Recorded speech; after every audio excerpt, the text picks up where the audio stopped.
I saw a piece from the Dominican Republic entrepreneur José Rosado the other day that I wanted to read to you because it is prescient and it reveals the power law at work in every industry, including yours. And I want to also talk about where I disagree, not with the premise, but with the conclusion. So I'm going to read you the email, the note, the newsletter, the piece, the note from José Rosado. Subject line: personal brands are dead. Okay, that escalated quickly, getting drastic right from the get-go with those 4 little words. Let's get real for a second, Jose says. I'm probably the worst person you should ask about personal branding because I don't give 2 hoots about it. And no, it's not because I think it's useless or whatever. It obviously works for some good-looking people out there. But man, I've seen it hyped up more than a teenager's first crush, or worse, Kamala Harris. And what about the whole follower count obsession?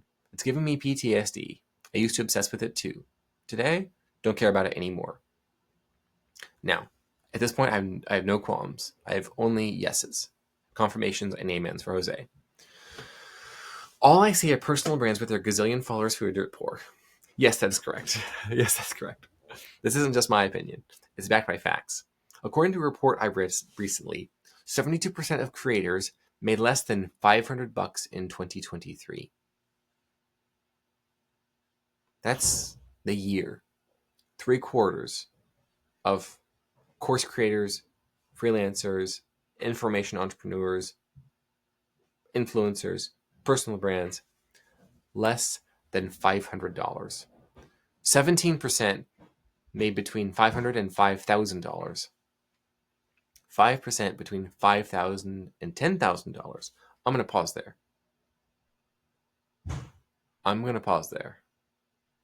That is 94% of creators, their income from their work puts them far below the poverty line in the United States.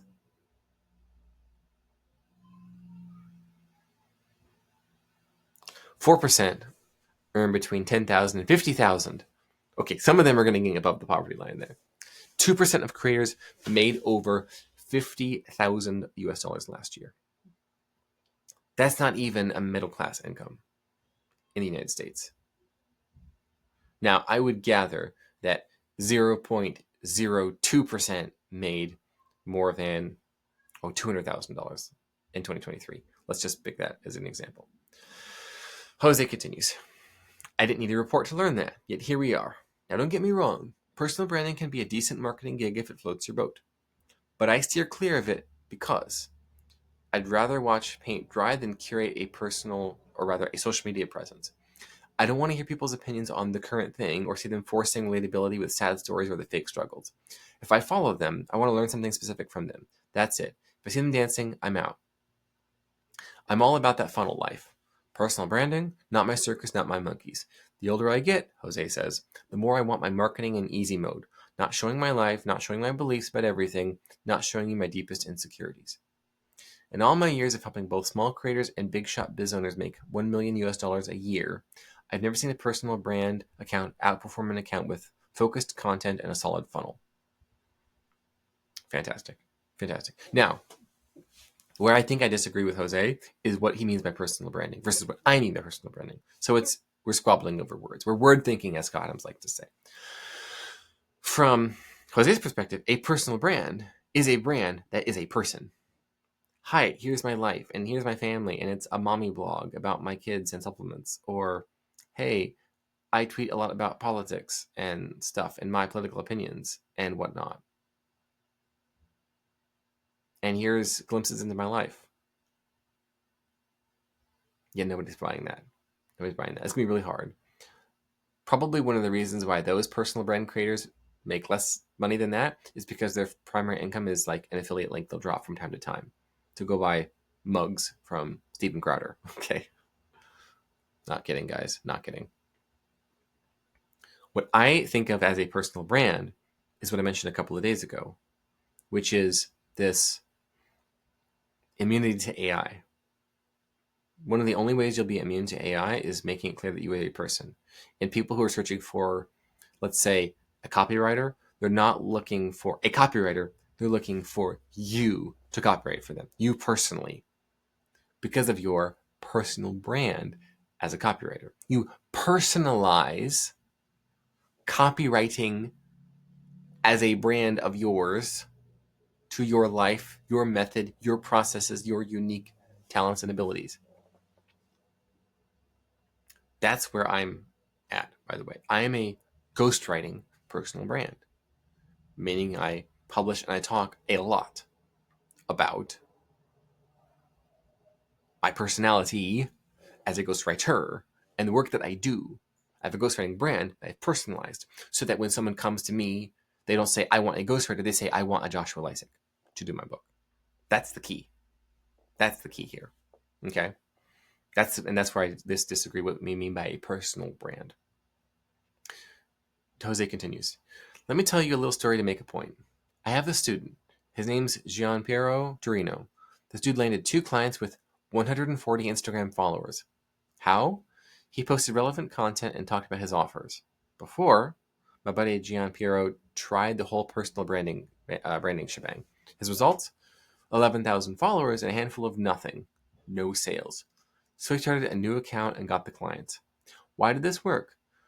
Because when you want clients, nobody cares about how pretty your posts are or how life looks. It's about how the ideas and values in your posts can help them transform their lives. It's also about the relationship you build, the quality of what you're selling, and how you position yourself in the market. All the other stuff, mostly noise. Now, I'm not saying funnels are the be-all and end-all. I've seen personal branding kick butt too, and sometimes a mix of both does the trick. What I'm trying to say is, Jose says, whether it's personal branding, funnels, or carrier pigeons, or that new AI feature they're peddling these days, they're all just tools. In marketing, what really matters is matching your message to the market. That's the key. So obsessing over branding or funnels without nailing your message is like arguing about what color to paint the house when the foundation is crumbling. Yes, that's correct. So he talks about funnel, meaning you're moving people consistently from hearing about you for the first time, to following you and engaging with you in some way, to consuming some of your content, either free or paid, like an email newsletter or your book, and then going to the next thing, and then escalating continuously to spend more and more money. So I have people who've bought my book so good they call you a fake for $20. They get on my email newsletter list because there's a secret chapter, a bonus chapter available. Now you're on my newsletter list. Then you read about one of my courses. You buy one of my courses. And then now that you're a buyer, you learn about my services, and then you hire me for my services. It's a funnel. It's continuously driving people there. That's why I'm regularly posting links to get on my email list on my social media when I have a post that goes viral. That's affiliated with my personal brand. It's what I do. Now, a personal brand where the brand is just you personally and your beliefs and lifestyle and funny videos and whatnot, unless that's what celebrities post about and people care because they're a celebrity. If you're an unknown and you do that, nobody cares. For the same reason, no one wants to read a personal memoir unless you're a public figure, you slept with a public figure, or you've shot a public figure. Okay, slightly exaggerating there, but that's the same idea. Nobody cares. Now, a corporate brand, a business brand, nobody cares about these for the same reason, because it's just an advertisement. You know it's nothing but advertisements. A Lisec brand is both. It's advertisements and personal stuff mixed in to personalize the otherwise nameless, faceless, boring, sanitized corporate brand. You take what's terrible about both of these, the personal brand that no one cares about and the corporate brand that you read like an advertisement, and when you combine them, it works. 2 negatives make a positive, multiplied together. That's a Lisec brand. So everyone knows that my social media is advertising my ghostwriting services and my co-author for hire experience to do books. Everyone knows it's an advertisement, but I work in my unique beliefs, opinions, values, feelings, etc. And then people say, I like you, Joshua. I want to hire you personally to be my ghostwriter. Not some nameless faceless big ghostwriting agency who has mixed reviews. Some of them are great, some of them are not, but I don't know who I'm actually getting from that. Some freelancer or AI secretly, I don't know. You take a negative and negative, it makes a positive. So much fun. So where I disagree with Jose, it's about definitions of words. So a personal brand to me is personalizing with you personally your corporate brand or your business brand, which is a negative times a negative equaling a positive.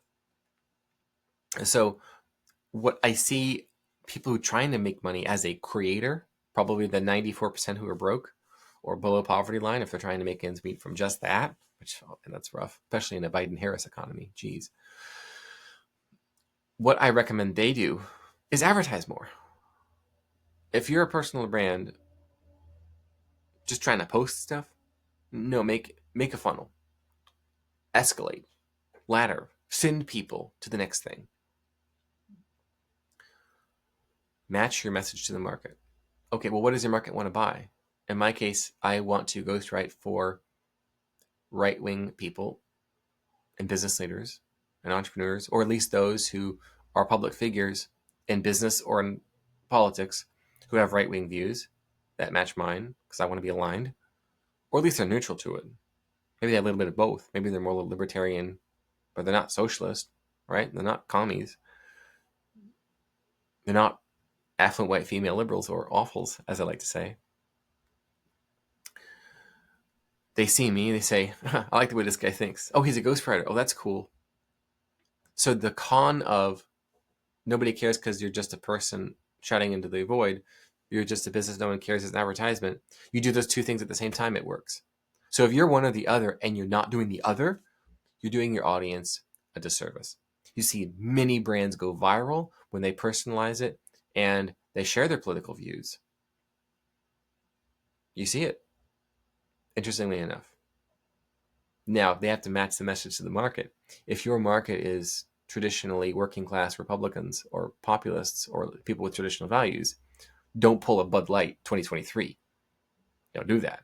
That is anti-persuasion, but you already know that. So whichever one you are, a corporate brand or a personal brand, multiply your efforts by which is probably cons, multiply it by the cons of the other, and you'll get nothing but pros. And, of course, I expect profits.